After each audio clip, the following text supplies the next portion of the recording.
Om Mani Padme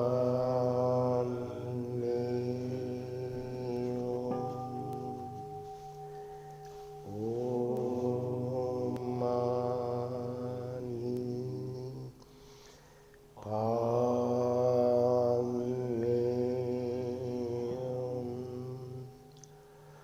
Om Mani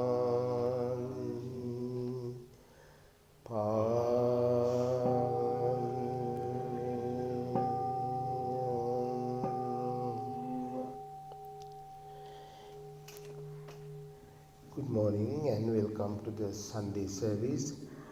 This morning we're going to meditate few minutes. After the meditation we have Dhamma talk and question and answer. So right now Ananda Coranado is going to lead the loving kindness meditation. Thank you, Bante. The first meditation for 15 minutes, we'll do Samadhi, and Samadhi, the goal is relaxation and concentration. So for 15 minutes, what we want to do is forget all our problems, what we're worried about. We want to be fully present, mindful, aware, here and now. So the first thing we want to do is get into a relaxed, comfortable position. Make sure that you're not shifting any weight to any of parts of your body. Make sure there's no tension in your knees. And once you get relaxed, you want to start to be aware of your breath. You want to be aware of your full breath. As you breathe in, you want to be aware of your abdomen as it arises. You want to be aware of the full inhalation and the full exhalation. And once you get relaxed and you have a good breathing rhythm, you can feel the pleasure in the breath. And you can tell yourself, with each breath in, you could tell yourself feeling relaxed. And with each breath out, you could feel more relaxed. With each breath in, you could see feeling joy, happiness, calmness. And every single breath should be one step closer to feeling fully relaxed and calmed and happy. So we'll practice for 15 minutes.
Sadhu, sadhu, sadhu. Thank you, Ananda, leading the meditation. Right now, Ananda is going to give a Dhamma talk today. I think this is his second Dhamma talk. So let me go back to again who is Ananda. Ananda's father is Dr. Coranado. He was our good friend. He used to come to this temple as well as most of the Sri Lankan temple he go to. And he helped in so many ways to the monks, especially the monks need sometime medicine. We all are going to his father's clinic. We don't have to pay any money, nothing. He will take care of everything for all the monks and nuns, including our late venerable Dr. Coranado. She also used to go there. So Ananda was in Sri Lanka 2 years studying. So right now Anand is working as like a social worker, and he's leading some temple. He's going to some temple and leading the meditation and attend to all the Buddhist activities. So I have to say Ananda, like his entire life he's Buddhist. I remember when his mother was in hospital delivering. So the monks are around there and chanting some special sutra. So he's coming to this world with the Buddhists, listening Buddhist chanting. So Ananda, you can start your Dhamma talk right now. Thank you, Bhante.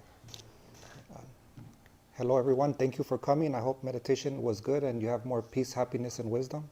So before I start the Dhamma talk, I just have to say Namo Tassa Bhagavato Arahato Samma Sambuddhassa. Homage to the Buddha, the Dhamma, and the Sangha. Sadhu. I am going to give a talk today from a story from the Digha Nikaya. It's the second story in the book, and it's called the Samanapala Sutta. And I want to break it down in 3 parts. The first part, I want to talk about what the word means. The second part, I want to talk about the background of the people's lives that are in the story.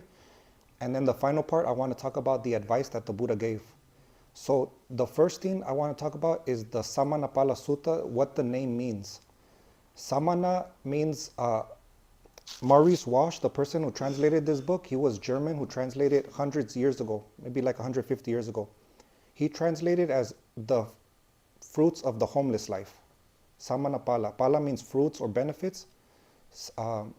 Samana, he translated as homeless, but here in Los Angeles, I don't think homeless has maybe a very different meaning. So I want to talk about first ancient India. In ancient India, there was 2 kinds of religious people. There was the Brahmanas and then there was the Sramanas.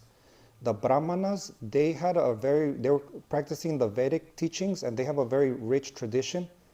And they usually believe in a creator God, a universal soul. They believed in an illusory self, the ego, and that you had to destroy that in order to reach your higher self. So the Brahmanas, they were the more mainstream form of religious practice in ancient India. There was a different kind of religious practice called the Sramanas. And the Sramanas were not exactly following the Vedas, but they were living a holy life. They were practicing yoga and meditation and eating once or twice a day. So the Buddha belonged to the Sramanas. So Sramanapala Sutta means what are the benefits of living this kind of a life? So that's the meaning of the word. Now I want to talk about the story. So back in ancient India, the Buddha was traveling around the Ganges River civilization, and there was a very strong kingdom named Magadha. And Magadha had a new king, and his name was King Ajasattu. And before he was the king, he had talked to someone named Devadatta. And Devadatta was his advisor, and Devadatta had strong psychic powers. Devadatta gave this prince some wicked advice. He told him that he should kill his father in order to become the king. So his father's name was King Bimbisara, and King Bimbisara was a very beloved king, and King Bimbisara was a close friend of the Buddha. And King Bimbisara had known the Buddha for a long time, and because of that, he had attained certain spiritual stages. He was a stream enter, he was a Sotapanna.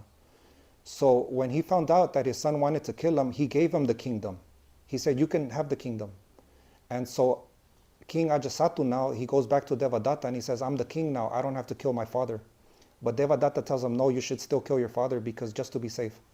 So Ajasattu puts his father in prison and he decides to let him starve out. So King Bimbisara is in prison, but since he's has attained certain spiritual stages, he's able to meditate, he's able to sustain his life longer than what is expected. And also too, every single night he would look out of his window and he would see a mountain, and at the top of the mountain it was called the Vulture's Peak. And he knew that if the Buddha was in the city of Rajaha, the capital of Magadha, that he would be there at the Vulture's Peak with monks sitting there, and that would give him a lot of faith. So eventually, the King Ajasattu's son is born. And on the same day that his son is born, his father dies. And so the ministers, they're going to tell him the news. So they have good news and they have bad news. So the first is the good news. Sir, today your son is born. And they come and they show him his son, and he picks up his son like this. And then one of the ministers tells him that, I remember, that's exactly how your father used to carry you too. And then the king for the first time feels the love that his father had for him. And he says, why don't we bring my father here and so he can see his grandson? And then that's when the minister says, sir, the bad news is that your father has died. And so the king feels really bad about that. And it says that he could never sleep after that he was always grief-stricken. So that's the story that leads into the story that I'm going to talk about today. The Samanapala Sutta. It's here where the king is grief-stricken because he had killed his father. So once the Buddha was staying in the city of Rajaha, the capital of Magadha, with 1,250 monks. And he was staying in the mango grove that was donated by a man named Jivaka. And Jivaka was a medical doctor. He was the Buddha's medical doctor. But not only was a medical doctor, he was a minister of King Ajasattu as well. So on this day, King Ajasattu, it was a full moon night, and King Ajasattu summoned all of his ministers up to the palace so that they could see the full moon. And once he summoned everyone up there, the king exclaims that delightful is this moonlight, auspicious is the moonlight, inspiring is this moonlight. Wouldn't it be nice if we can go and talk to some Brahmin or some Sramana that may bring peace to my heart? And when he said that, all of his ministers started suggesting their teachers. One said, oh, you should go visit Purana Kassapa. The other one said, oh, you should go visit Makali Gosala. The other one said, oh, you should go visit Ajita Kembachi. The other one said, you should visit Pakuda Makachana. The other one said, you should visit Nijanta Nataputa. And the last one said, you should visit Sanjaya Balataputa. Every single time that someone would mention one of these teachers, the king would stay silent. Eventually, the king looked at Jivika and he said, Jivika, why are you silent? And the Jivika said, well, sir, the Buddha is staying in my house at the mango grove. And concerning the Buddha, this report has been spread. The Buddha is perfect in conduct and wisdom, fully enlightened, incomparable trainer of men to be tamed, teacher of gods and humans.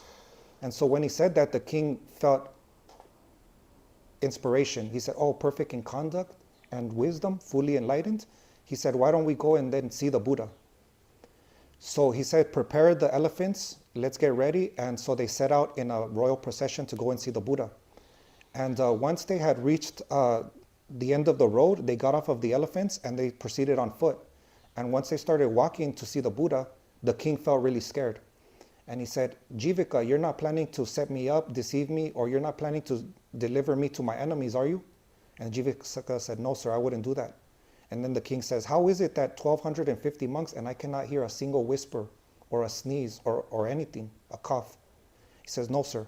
If you keep walking straight behind the door, you'll see the Buddha in the round pavilion. And so he walks, he passes the door, and indeed he sees the Buddha with 1,000 of monks and all silent. And he compares it to a still lake. And the king thinks to himself, I wish one day Prince Ubadaya was endowed with such tranquility and calmness as this community of monks. And then the Buddha reads his mind, and the Buddha says, do your thoughts go to the one you love, O king? And the king says, yes, my son, Prince Ubadaya, is very dear to me. And I wish that one day he is also endowed with the same calmness and tranquility as this community of monks. So the king gets closer and he pays his respects and he sits down and he asks the Buddha, I would like to ask a question. And the Buddha says, go ahead and ask whatever you like. And the king says, just as in this world, there are these different professions. He named elephant drivers, chariot drivers, standard bearers, cooks, tailors, fishers, spearmen, archers, swordsmen, accountants. Just as all of them are satisfied with their trades, they make money, they take care of their family, they take care of their parents, and everyone is pleased with them. And they get the benefits in this life of their skills that they do. What is the benefits of living a life, a holy life, or the life of a monk that is visible in this life, not in the next life? And so the Buddha says, have you asked that question to anyone else? And the king says, yes, I've asked that question to 6 other people. And those were the people that they had mentioned to him, Purana Kassapa, Ajita, Mokali Gosala. And so the Buddha asks them, what did they tell you? So not only is this sutta going to talk about the fruits of the homeless life, but it's also going to talk about the different philosophical views of ancient India. So I'm not going to go into full detail, but the first one, Purana Kassapa told him that if someone were to go around killing, making others kill, convincing other people to do harm and stealing and lying, there would be no bad karma. If someone were to do the opposite and go around helping people, giving generosity, telling other people to be generous, there would be no good karma for that. So the king said, I asked him about the holy life, and he explained something about no karma or no action. So I was not satisfied, but I neither accepted nor rejected. I got up and I left. Then I went to go see Makali Gosala, and I asked him what's the benefits of the holy life. And he told me that there was no point in doing nothing, that everyone had to live certain amount of lives, they had to experience a certain amount of pain and pleasure, and then through that they would eventually be purified. Didn't matter what you did. You had to go through the round of rebirth and death, all the same. So the king said, I was not satisfied. I had asked him about the holy life, and he explained the purification through the round of birth and death, or in other words, fatalism. Then he went to go see Ajita, and Ajita told him that just how everyone is made up of these elements, earth, water, fire, air, when we die, we return to the elements. So it's ashes to ashes, dust to dust. And the king was not satisfied. And the king said, just as if I asked someone about a mango tree and they describe about a breadfruit tree, I asked him about the holy life and he described something about, can't remember what he called it, but not only was King Ajasattu a good warrior king, he was a good philosopher king, because as I was reading these ideas, these philosophies of ancient India, I didn't understand what I was reading until the king would start describing them. Oh, that's fatalism, that's annihilation, that's no karma. So the next one is Pakuda, and Pakuda told him something really, really bizarre, and he said that there was these 7 life substances: earth, water, wind, fire, pleasure and pain, and life force. And that if someone were to cut your head off, that they would simply be cutting these elements. And so the king he didn't even know what to call that. He said, I asked him about the holy life, and he described something, I don't know what that was. And then the next one was Nijanta Nataputta. And Nijanta Nataputta, he's also called Mahavira. He was a contemporary of the Buddha. His religion is still alive and well today. There's millions of people that practice Jainism today. And he asked him about the holy life, and he told him about the world is too complicated. What you need to do is have 4-fold restraint. And when you have the kind of restraint that he was talking about, you'll be covered, protected, blessed, and that's all you have to worry about. And then the last one, Sanjaya Belataputta, told him something kind of like, he was a kind of an agnostic. So like an agnostic person, if you ask them if there's God, they say, I don't know. If there's no God, they say, I don't know. They don't know nothing. So he was dissatisfied with him, and he's like, oh, he described something about the holy life. Actually, he described something about evasion. So after he described these 6 sramanas, those were sramanas, he asked the Buddha, now I'm asking you, what is the benefit of living the holy life? And the Buddha says, what do you think, king? Suppose you have a slave who's always rising before you, going to sleep after you, always worried about you, making sure you have a smile on your face. What if he thought one day, I am a man and the king is also a man, but the king enjoys himself like a god. Why don't I make some merit and go and become a monk? And then later you were to hear about, a few weeks later, that, oh, did you hear about that slave of yours? He became a monk. What do you think, king? Would you say, oh, bring him back and make him a slave and collect taxes from him? No, sir, I would not say that. I would pay respects, I would give medicine and food, and I would make sure that he had safety within my realm. And the Buddha says, that's a benefit of the holy life, isn't it? And the king says, oh, yes, indeed. But is there another benefit? Because the king doesn't care about taxes and slaves and stuff. His mind is grief-stricken because he killed his father. So he keeps asking the Buddha, is there another benefit? Is there another benefit? And the Buddha is going to outline the spiritual progress of a monk living the holy life, the steps. So the next thing that he says, the Buddha says, well, the king says, is there another benefit? And the Buddha says, suppose that a Buddha comes into the world and he teaches and somebody listens to them, a layperson, a householder, and they get inspired by the Buddha. And they say, the lay life is complicating. It's crowded and dusty. Suppose I were to shave my hair, put on the robes, and live the holy life, the perfectly holy life that is free as air. And so he does that, and once he does that, he follows the rules of the Vinaya, the monk rules. And then because of that, he follows the rules of morality, the Panchasila, the 5 precepts. Not killing, not stealing, not lying, not taking intoxicants, not committing sexual misconduct. Because of that, he is free, just as like a king were to conquer all of his enemies, and he would have no fear that no one was coming to conquer him from any direction. In the same way, a monk is free from any kind of bad karma. So, I think I'm going to have to start reading from the book now.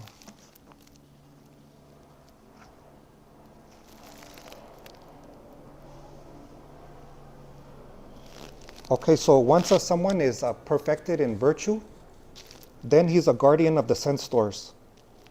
So when someone is a guardian of the sense doors,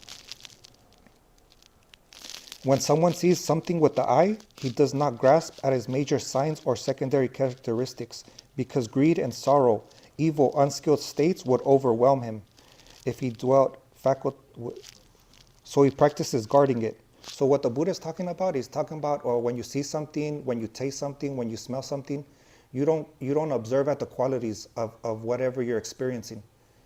Because like, let's say you see something very pleasurable, you think, oh, that's very pleasurable. But that will bring grief to you because you can't hold on to that, you can't keep that. So even if you did get it, you would lose it. So the Buddha is saying that you guard these senses because you know that what happens when you attach to them. And how, sir, is, so once someone is a guardian of the sense doors, then the second step, the second benefit is someone accomplished in mindfulness and clear awareness. Here, someone has clear awareness when they're going forth and back, looking ahead or behind, in bending, stretching, in eating, drinking, chewing, swallowing, urinating, walking, standing, lying down, speaking, keeping silent. He acts with clear awareness. How is a monk content? Here, a monk is satisfied with a robe, with alms, just as if a bird with wings flies hither and thither, burdened by nothing but his wings. So now, having a monk been equipped with Aryan morality, Aryan restraint of the senses, and Aryan contentment, finds somewhere a solitary lodging, the foot of a tree, a mountain, or a cave. Having eaten, after his return, he sits cross-legged and concentrate on keeping mindfulness. The next part I'm going to talk about is abandoning the 5 hindrances. And right here, the Buddha gives a very good, useful examples. So the 5 hindrances, the nivaranas, are sensual pleasure, anger, laziness, worry, and doubt. And these are kind of obstacles to our spiritual progression. Kind of like if you were a runner and you had attached rocks to yourself, they would slow you down. These are the hindrances. And the Buddha is going to talk about these hindrances in order. So like, for example, the first hindrance, sensual pleasure. Just as if a man had taken a loan to develop his business and business had prospered, might pay off his old debts, and what was left over could support a wife, might think Before I did this, I developed my business by borrowing, and now it has prospered. He would rejoice and be glad about that. This is someone who has abandoned that hindrance. The next one is the anger. Just as if a man who was ill, suffering, terribly sick, with no appetite and weakened body, might after a time recover and regain his appetite and bodily strength, he might think, before I was ill, and he would rejoice and be glad about that. So the third one is laziness. And the Buddha compares it to a prison. Just as a man might be bound in prison, and after time he might be freed from his bonds without any loss, with no deduction from his possessions, he might think, before I was in prison, and he would rejoice and be glad about that. So the next one is worry. Just as a man might be a slave, not his master, dependent on another, unable to go where he liked, and after some time he might be free from slavery, able to go where he liked, he might think, before I was a slave, and he would rejoice and be glad about that. And the last one is doubt. Just as a man laden with goods and wealth might go on a long journey through the desert where food was scarce and danger abounded, after a time he would get through the desert and arrive safe at the edge of the village, might think, before this I was in danger, now I am safe at the edge of a village. He would rejoice and be glad about that.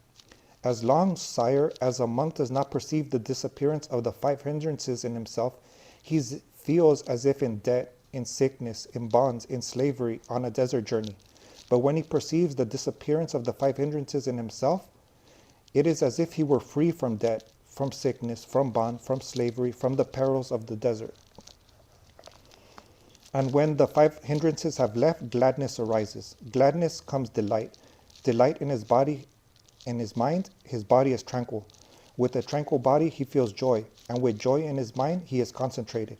Being detached from the sense desires, detached from unwholesome states, he enters and remains in the first jhana, filled with delight and joy.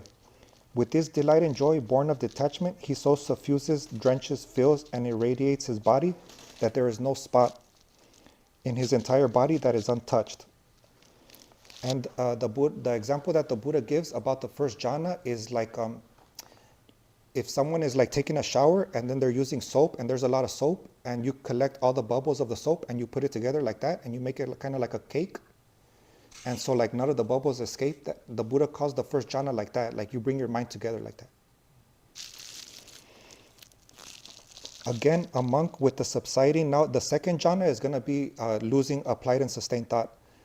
With the subsiding of thinking and pondering, by gaining inner tranquility and oneness of mind, enters and remains in the second jhana, which is without thinking and pondering, born of concentration, filled with delight and joy. Just as a lake fed by a spring, the example that the Buddha would give about the second jhana is, suppose there was a lake up in the mountains, and this lake would, get like some sprinkling, and the sprinkled water would be cool, but there was a spring from underneath the lake filling it with warm water, and this warm water would just kind of like irradiate the whole lake, suffuse the whole lake. He said that was the second jhana, when you lost the applied and sustained thought, that the rapture was kind of like filling up, rising that lake. And the third jhana, again, monk with fading away of delight remains imperturbable, mindful and clearly aware, and experience himself that joy. Happy is he who dwells with equanimity and mindfulness. And the example for the third jhana is just like if a lotus flower were born or were to grow in water and not rise above the water, it would be surrounded by water, the water would be going through it. He said that in the same way, someone would be able to practice and cultivate the third jhana, where it would be surrounding them, inside of them, and they would have this joy, a deep joy. And the last jhana, again a monk having given up pleasure and pain, with the disappearance of former gladness and sadness, enters and remains in the fourth jhana, which is beyond pleasure and pain, purified by equanimity and mindfulness. Just as if a man were to sit wrapped from head to foot in a white garment, so that no part of him was untouched by that garment, so his body is suffused. This is a fruit of the homeless life, more excellent and perfect than the former one. So the Buddha is going in order, saying this is a better benefit, this is a more holier benefit. And the king keeps asking, is there another benefit? Is there another benefit? And so the Buddha says, we talked about the morality, we talked about guarding of the sense stores, we talked about mindfulness. Then we talked about jhanas. This is the order for the monks that they should work on.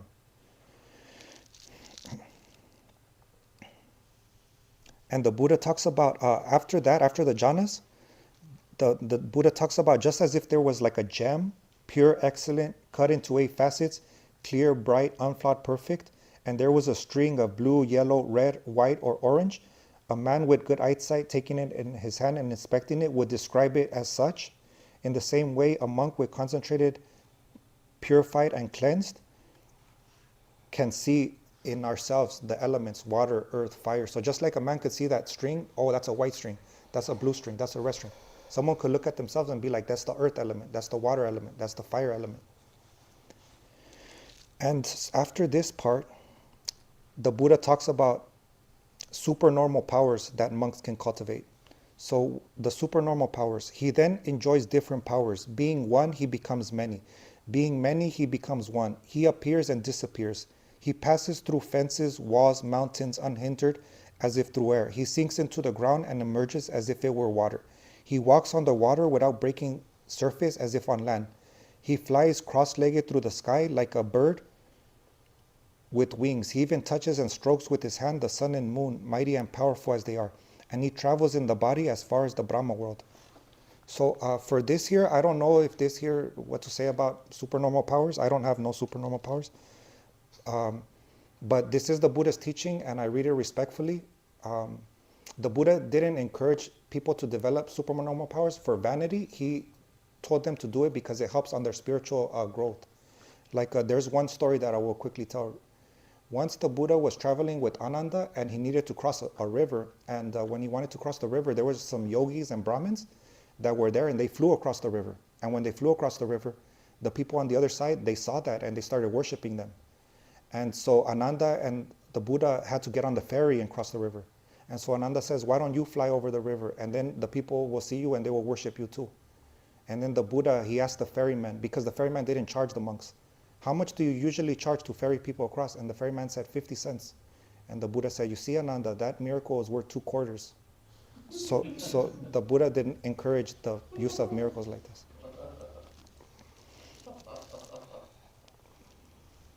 So with mind concentrated, he applies and directs to the divine ear. Just as if a man going on a journey might hear the sound of a big drum, small drum, he might think this is a big drum or a small drum or a cymbal or a conch drum. With mind concentrated, with the divine ear, he knows if these are human sounds, divine sounds. And a monk can also have knowledge of other people's minds. He knows and distinguishes with his mind the mind of others, persons. He knows the mind with passion to be with passion, the mind without passion to be without passion, with hate, without hate, deluded mind to be a deluded mind, an undiluted mind to be undiluted, a narrow mind to be narrow, a broad mind to be broad, an expanded mind. He knows an unexpanded mind, he knows the surpassed mind, and he knows the unsurpassed mind. He knows a concentrated mind and an unconcentrated mind, a liberated mind and an unliberated mind. Just as a woman or a man or a young boy fond of his appearance might examine his face in a brightly polished mirror or in a water, and by examination would know whether there was a spot there or not, so the monk with mind concentrated directs his mind to the knowledge of others' minds. And he can also direct his mind to the knowledge of previous existence. He remembers many previous existence, 1 birth, 2 births, 3 births, expansion, contraction. There my name was so-and-so, my clan was so-and-so, my caste was so-and-so, my food was such and such, I experienced such and such pleasant and painful conditions, I lived for so long. Having passed away from here, I arose there. Is just as if a man were to go from village to village, from that to another, and then return to his home village. And so the next one, that would be the divine eye. With the divine eye, he sees beings passing away and arising, base and noble, well-favored, ill-favored, to happy and unhappy destinations as karma directs them. And he knows these beings, on account of misconduct of body, speech, and thought, have wrong view and will suffer the karmic fate of wrong view. At the breaking up of the body after death, they are reborn in a lower, a bad destination, a state of suffering, hell. But these beings, on account of good body, speech, or thought, have right view and will reap the karmic reward. Just as if a man were in a tall building and like a skyscraper, and he were to look down and he saw people coming in and out of a house, In the same way, someone with a divine eye is able to see people coming in and out of births and is able to know why these people were reborn here, what led them to this destination, what kind of karma they did. And with mind concentrated, purified, unblemished, free from impurities, malleable, workable, established, and having gained imperturbability, applies and directs his mind to the knowledge of the destruction of the corruptions. He knows as it really is. This is suffering. This is the origin of suffering. This is the end of suffering. This is the path that leads to the end of suffering. These are the corruptions. These are the origin of the corruptions. This is the end of the corruptions. This is the path that leads to the end of the corruptions.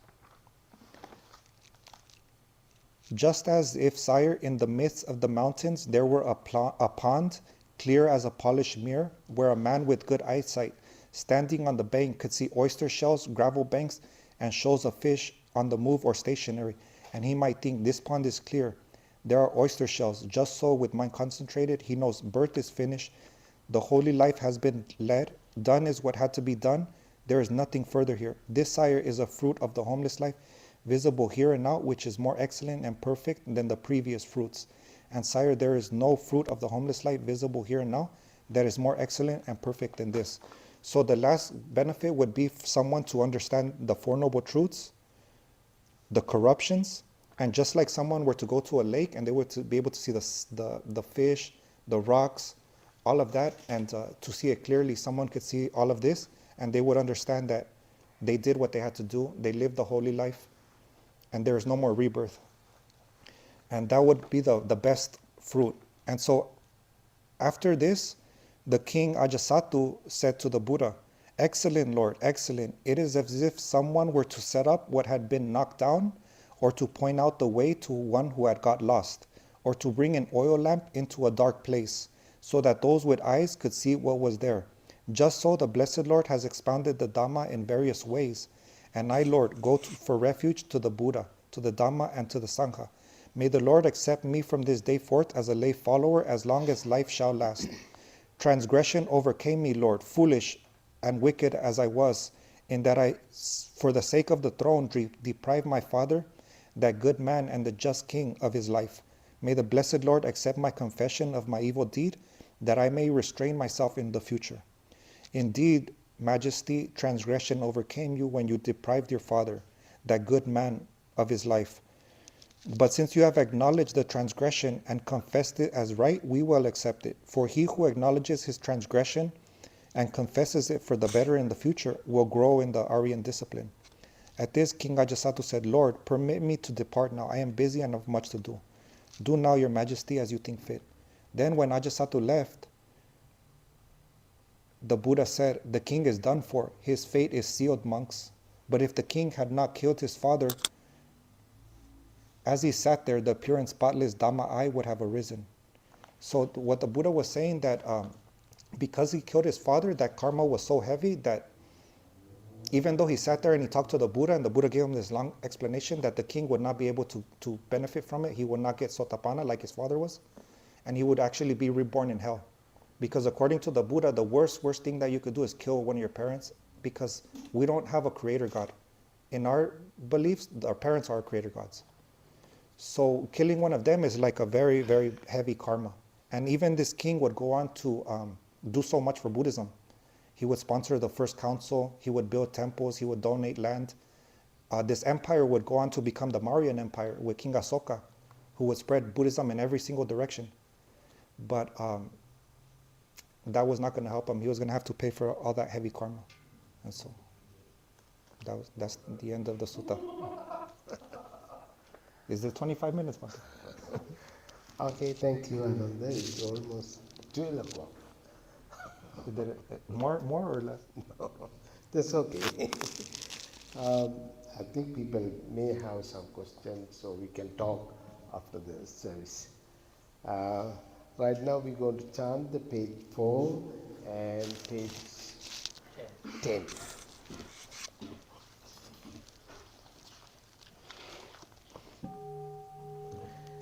Namo tassa bhagavatu arahato samma sambuddhassa. Namo tassa Bhagavatu Arahato Samma Sambuddhassa. Namo tassa Bhagavatu Arahato Samma Sambuddhassa. Buddham Saranam Gacchami. Dhammam Saranam Gacchami. Sangham Saranam Gacchami. Sentient beings are numberless. I vow to save them all. Deluding passions are inexhaustible. I vow to save them all. Dhamma gates are limitless. I vow to study them all. Buddha's way is supreme. I vow to attain it.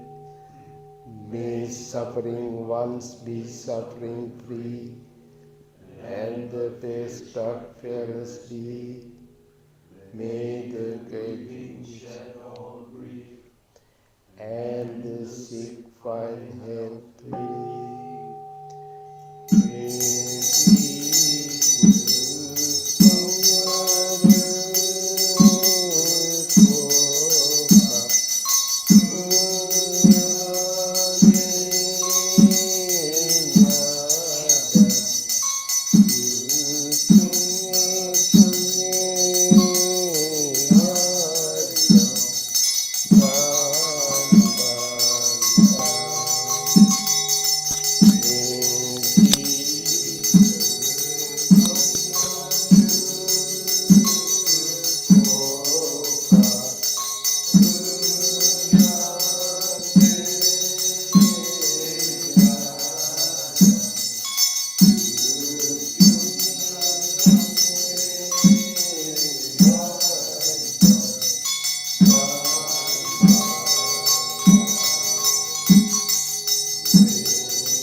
Thank you, Ananda. Thank you for everybody. A couple of announcements. Coming Sunday, I believe 29th of this month, last Sunday, our speaker is going to be Reverend Sanatha Vihari. We call Mexican American monks. He's going to speak here, 29th. Please come and join. He speak English and Spanish both. Of course, Anand speak also Spanish and English both. Plus, he's speaking Sri Lankan language also, Limpi. So we cannot talk anything because he understands. So make sure to come the 29th. Sanatha Vihari is going to speak. And again, every Sunday around 10 o'clock, we have meditation, 45 minutes. If you are interested in more meditation, you can come and join. Then after that, you can join same time, the service start around 11 o'clock.